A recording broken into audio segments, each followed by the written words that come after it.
There was two kinds of slaves. There was the house Negro and the field Negro. The house Negro, they lived in the house with master. They dressed pretty good. They ate good because they ate his food, what he left. They lived in the attic or the basement, but still they lived near their master. And they loved their master more than the master loved himself. They would give their life to save their master's house quicker than the master would. The house Negro, if the master said, we got a good house here, the house Negro said, yeah, we got a good house here. Whenever the master said we, he said we. That's how you can tell a house Negro. If the master's house caught on fire, the house Negro would fight harder to put the blaze out than the master would. If the master got sick, the house Negro would say, what's the matter, boss? We sick. We sick.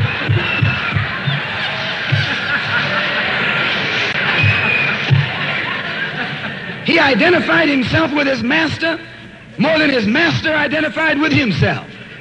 And if you came to the house Negro and said, let's run away, let's escape, let's separate, that house Negro would look at you and say, man, you crazy. What you mean separate? Where is there a better house than this? Where can I wear better clothes than this?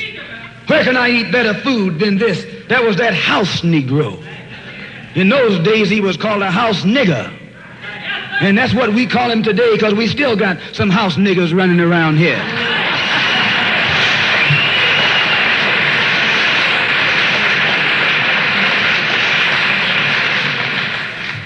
This modern house Negro loves his master. He wants to live near him. He'll pay 3 times as much as the house is worth just to live near his master. And then brag about, I'm the only Negro out here.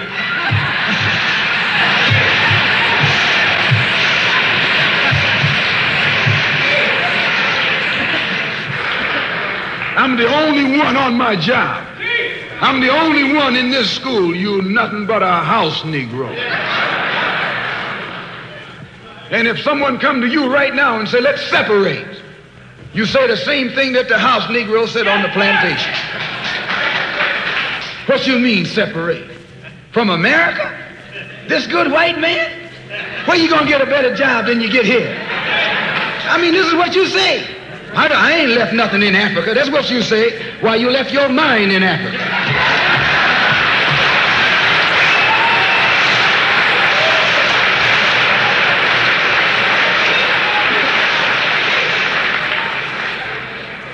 On that same plantation, there was the field Negro.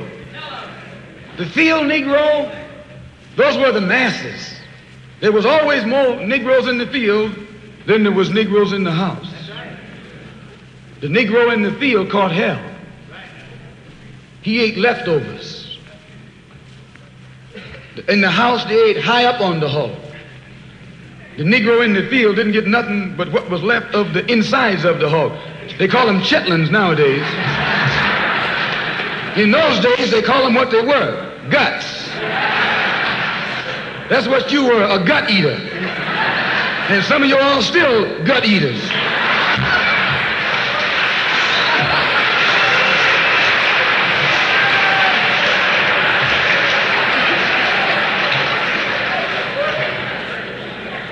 The field Negro was beaten from morning till night. He lived in a shack, in a hut. He wore cast-off clothes.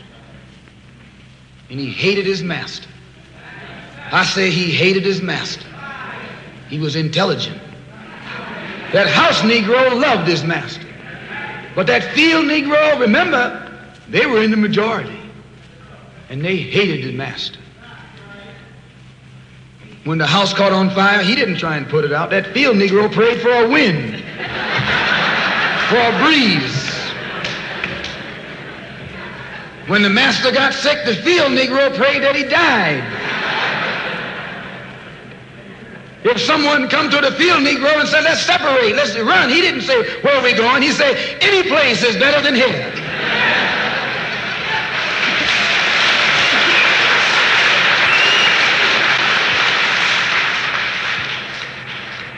You got field Negroes in America today.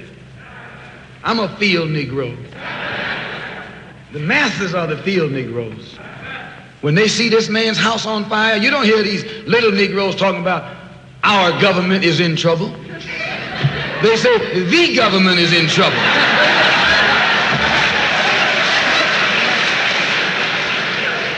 Imagine a Negro, our government.